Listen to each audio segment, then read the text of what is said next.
I want to be a guitar player. You think that's a good idea? So I put this together with that and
so there you go. How about that? Playing, these things. You call them guitars. Okay. So these objects, pencil sharpeners. I don't know. Pasta strainer.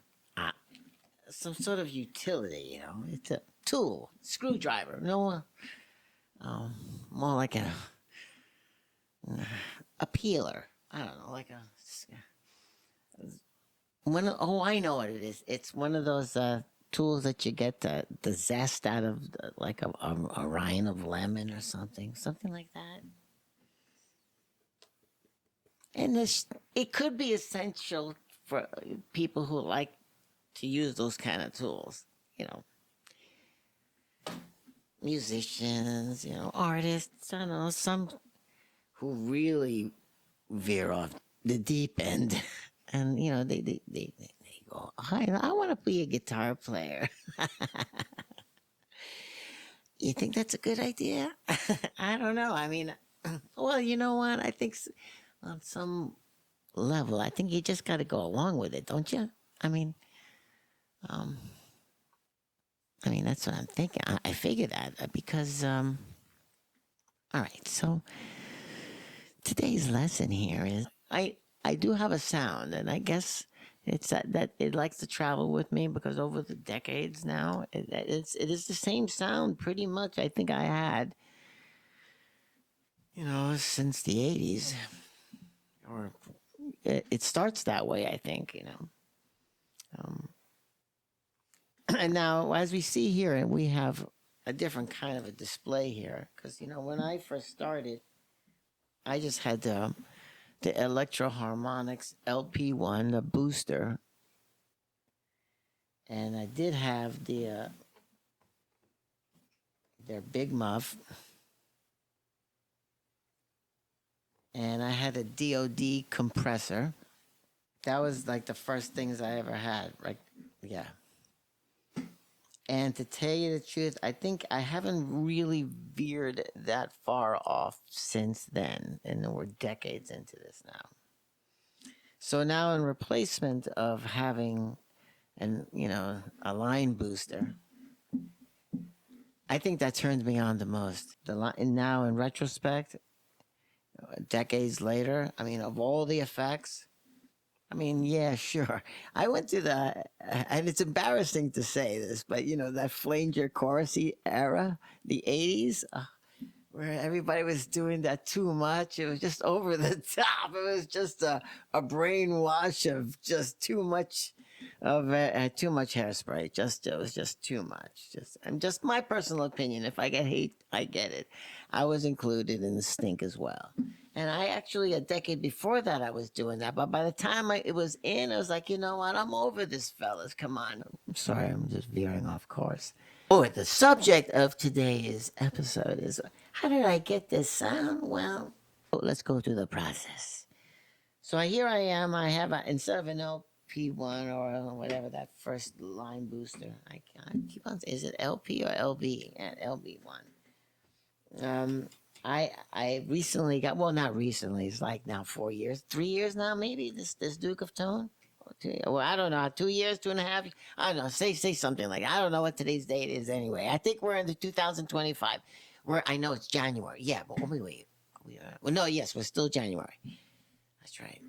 The rent is due on February. All right, folks. Hey, listen, if you get any shits and giggles out of this kind of performance, then go ahead and feel free to hit that like, subscribe, hit a comment. Tell me where you're coming from. Tell me if you like playing guitars, if you like, well, people like, people who would have a knife like this. Come on, I mean, look at this knife. It means nothing to me. You know why? Because it really is. It's nothing. Seriously? Come on. Ow! Let's put that down. Back in the day, when all I had was an LP1, a big muff.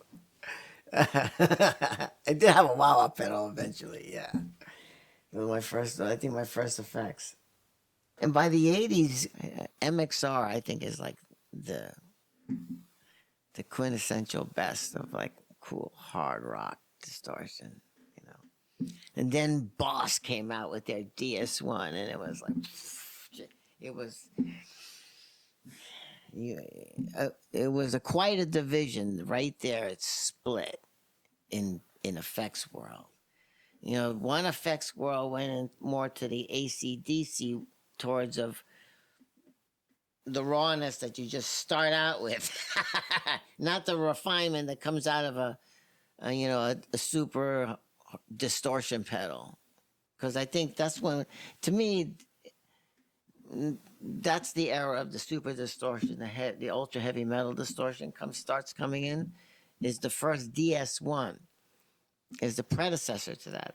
My personal opinion, although it is. I think it's the ultra, the furthest you can go in Distortionville. But then after that, we go into this distortion kingdoms and stuff and regions and stuff. And I don't know.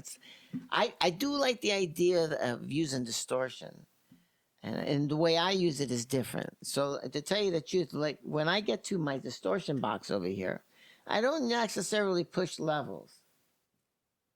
See, look, my levels here are relatively low. I'm staying as pretty medium there. Tone I jacked up a little bit here. And over here on this particular model, this is a JHS muffaletta, which gives you different types of various variants of electro-harmonics design of their big muff through, I guess, other people's manufacturing, such as like maybe the Soviets did their own. I don't know. I'm making this stuff up as I go on. If you like this kind of amusement, and you know what they say nowadays, no one's doing any more fact checking. Is that going to be to my advantage now? All right. So hey, say okay. Let's preface this. Let's preface this correctly. And you know, I haven't had a drink at all today. I promise you, I didn't. I didn't. I did not have. Nope, not yet. Oh, no, wait. I didn't say that either. Maybe this is a premonitions. You know what, folks? Let's stick back to the plan.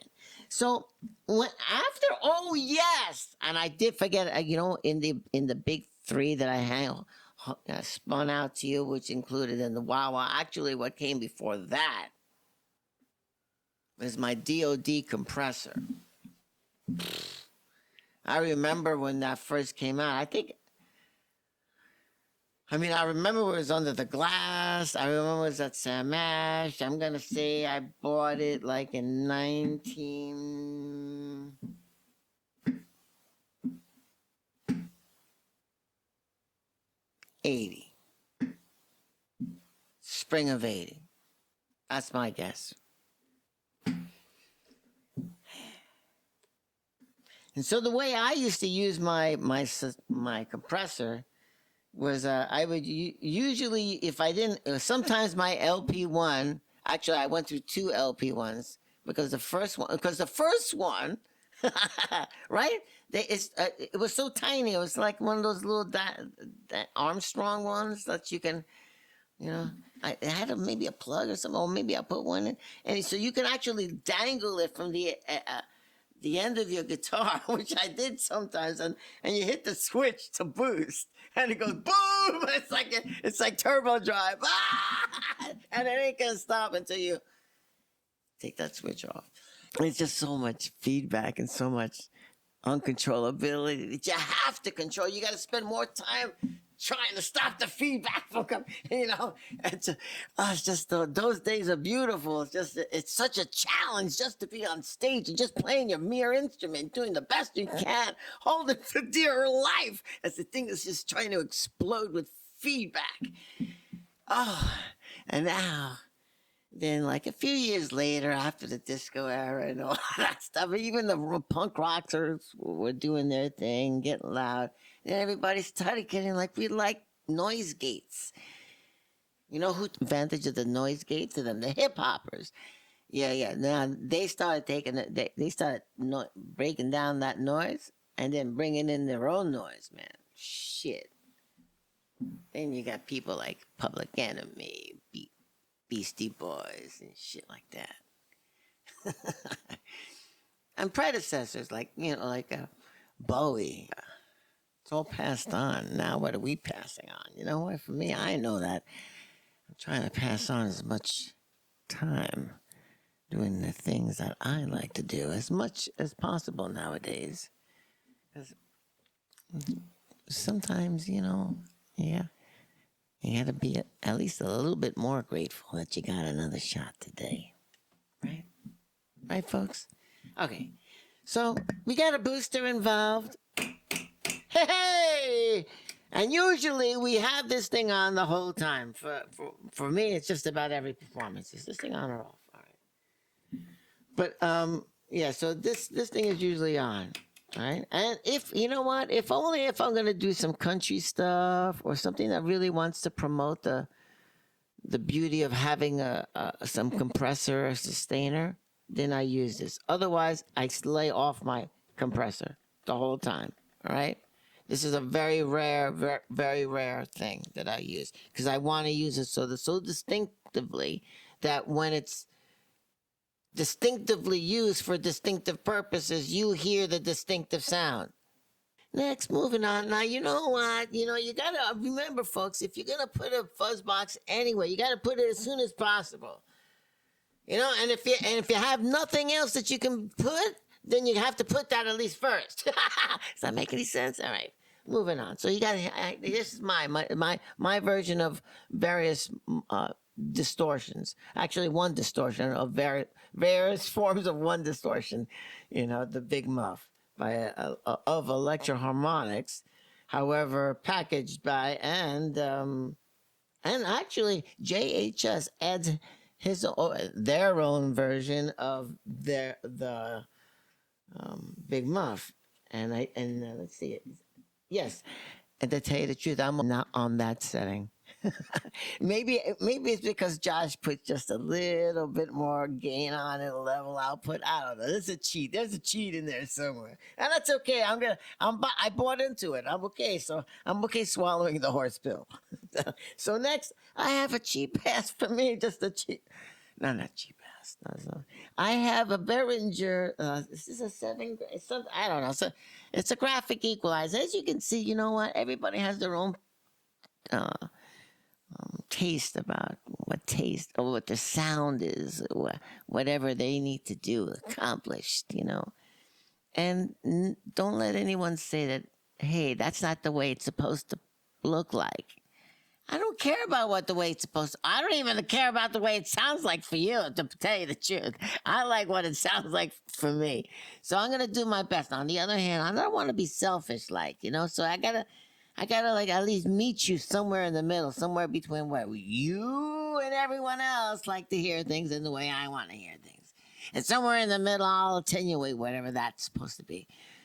God, you're giving me so much to do. All I want to do is just play guitar. So moving on, we have this. That's what we use this thing here. And as you can see, it has a little bit of a shape here.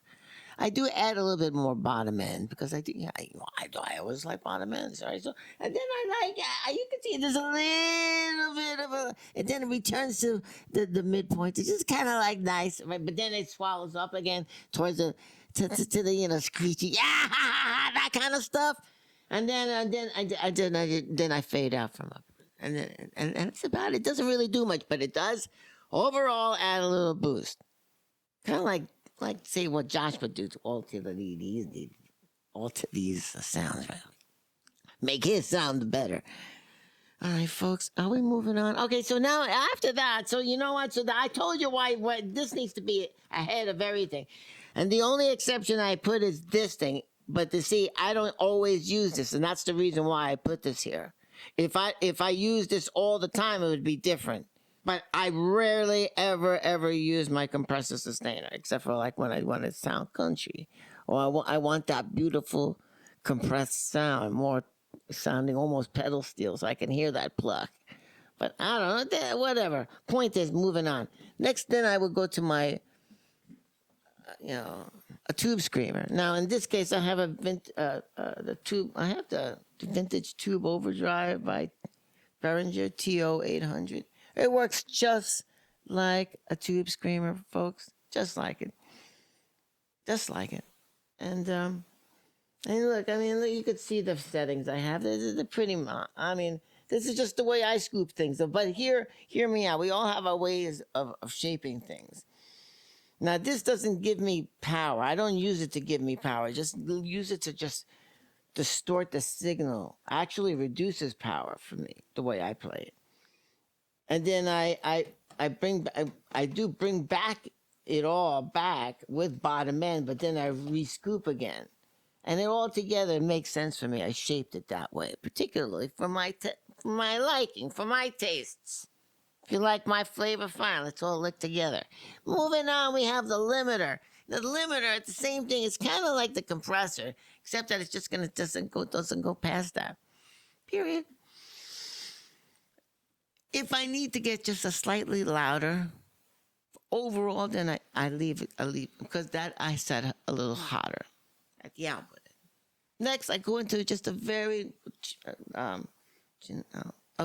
I was gonna say generic, but it's not generic. Actually, it worked. Not as good as like a Boss, those old ones. I remember. Anyway, I found this to work. Now, here's when I start getting funky. I do really enjoy this Electro Harmonics Super Ego. This gives me everything that I could do that I ever wanted during, say, the 80s and the 90s and the 2000s. All in that. Boom, boom, boom, boom. Everything. I have everything I need right there. Now, but I'm old school because I like the manipulation. I can feel it. I don't need to be moving up menus. I like the idea that I can shape those right there, right before me. And then here's, a digital reverb because I guess everyone's supposed to have one nowadays.